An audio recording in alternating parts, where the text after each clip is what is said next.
This video is brought to you by John Robson Guitar Tuition. If you enjoy the content, please consider supporting the channel by enrolling on a course, purchasing some guitar lessons or a t-shirt, or you can join my Patreon. Now, on with the show. Hello chaps, welcome once again to John Robson Guitar Tuition. As always, I do hope you're well. It's Tuesday today, and that means we're doing a top 5 list. And if you're watching last week, you may recall that I spoke about 5 things that I genuinely do miss, about being in a band, being, a gigging musician. And I said that this week, I was going to give you the other side of the coin. 5 things that I definitely don't miss about being in a band. So that's what we're all about today. Let's get started straight away with band politics. Yes, indeed, band politics. This inevitably, I find, always bubbles to the surface in any band I've ever been in. Usually because there will be somebody who is, feels that their song choices are being underrepresented in the band's set list, and they start kind of having a bit of a tantrum about it. It's often been known. I always find it remarkable that, you get 4 or 5, grown adults in the same band together. They've had to navigate life's highway and learn that, compromises are just the nature of making your way in the world, and then you put a musical instrument in their hands, a set of drumsticks, a bass guitar, a guitar, whatever, or even a microphone, and suddenly they have all of the emotional maturity of a 2-year-old.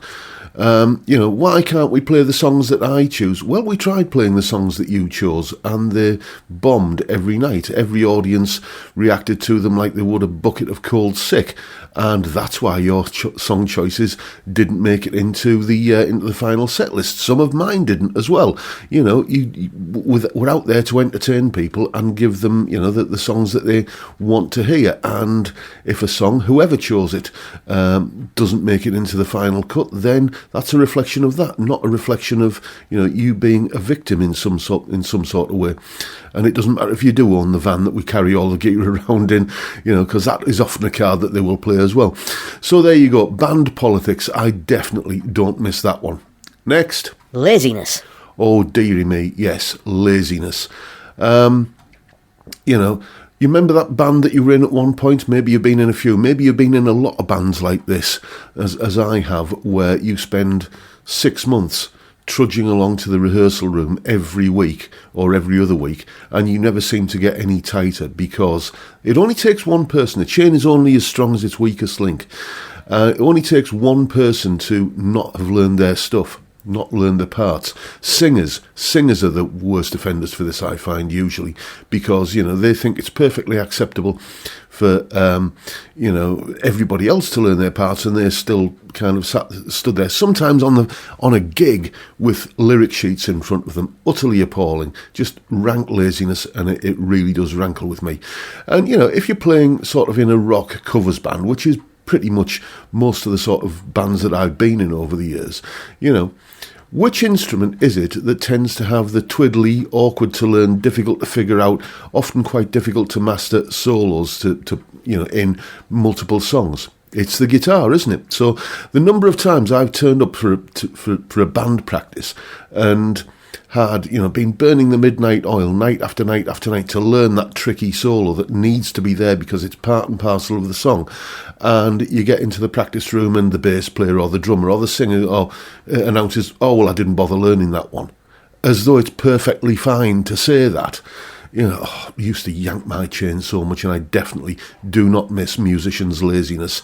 Next. Agents. Indeed, agents. Yeah, they're an odd breed. The so-called Mr. 10%.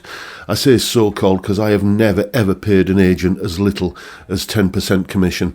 It varies between 15 and 20% plus VAT. So you're actually paying their VAT bill for them as well. These people usually are part of the hangers-on of the small-time music industry. They're filled musicians, but still want some sort of role in the industry. So they become agents, and it's just the laziness and incompetence again. The number of times I've been in, as I say, a rock covers band, and we've turned up to do a gig, and the audience are expecting magic of the musicals, the best of Lloyd Webber or that kind of thing. And again, you go down like a bucket of cold sick with the audience because, you're not what they're expecting. Or the other one that agents love to pull on you. You see, there are two types of gig in this part of the world. There's what's called a pickup, where you get paid on the night by the venue. Or there is what's called a no pickup, where, basically that money comes from the agent at the end of the month minus the commission from all of the gigs that you've done. That's how it works, basically. And, you set off going to the gig, limping the van along at, on its last thimbleful of diesel, thinking it's okay, we can fuel up on the way home because tonight's gig is a pickup. We're going to be getting paid. We'll have some money in our pockets. We can fill the van up with fuel. And then you get to the venue, and the venue is saying, "Oh no, lads, sorry, this venue hasn't been a pickup for many a year now. You'll have to see your agent at the end of the month." And quite often the agent is insisting that the venue did pay you when they didn't. And it's happened many, well, not many times, but certainly more than once, that you just never got paid for the gig. End of. And there's nothing you can do about it. Agents, they are useless, incompetent, lazy, hangers-on, and I certainly don't miss having to deal with them. Next. Concert chairman. Yeah, the other side of the coin, the concert chairman. Most of the gigs that I was doing were in like the working men's club, social club scene in this part of the world, and all of these clubs are run by committees. And, on that committee there will be the concert chairman, the man, and it usually is a man, who is responsible for booking the entertainment. And, they see themselves as kind of small-time Harvey Goldsmiths, basically. They're very small-time. They want to be part of the show. Again, there's that thing that they wanted to be on stage performing, but they never quite had the talent or the dedication to do so. So they ended up being, kind of connected with the entertainment business in some way that they kind of saw as being, pivotal. And, you say to them, for instance, okay, we've got our own kind of play on tape and play off tape. We've got our own lighting rig, everything. All you need to do is black the room out. Our own announcement brings us on. We've got our own light show, everything. Just leave it all to us. And they always talk over the play on tape. Ladies and gentlemen, please put your hands together, over the top of your play on tape. And they don't black the room out, so your light show isn't really having the effect. Or worse still, they try using the antiquated club light show that was installed in the concert room in 1957 or whenever it was. And they just. They're useless, basically. And as I say, the whole pick-up, no pick-up kind of thing. And at the end of the night, it gets to like 11 o'clock, you've done your last number, and it's, oh, lads, fantastic. Can you go and give us one more? And, so you go out and do like a bunch of encores and always asking for one more. Then 5 minutes later, they're in the dressing room going, come on, lads, time. You got your gear out there. We've all got to get up for work in the morning. Honestly, they're a hassle, and I do not miss the Working Men's Club concert chairman at all. Next. Dressing rooms. Again, the dressing rooms in these working men's clubs. Have you seen Train Spotting? Remember that scene with the toilet in Train Spotting? Luxury. Basically, that gives you an idea of the dressing rooms. Usually they're about the size of a phone box, and every broken table and chair in the club is just shoehorned into there, and there's always that faint smell of something. Well, you don't really want to know what it is, but you probably do know. You know what I'm talking about.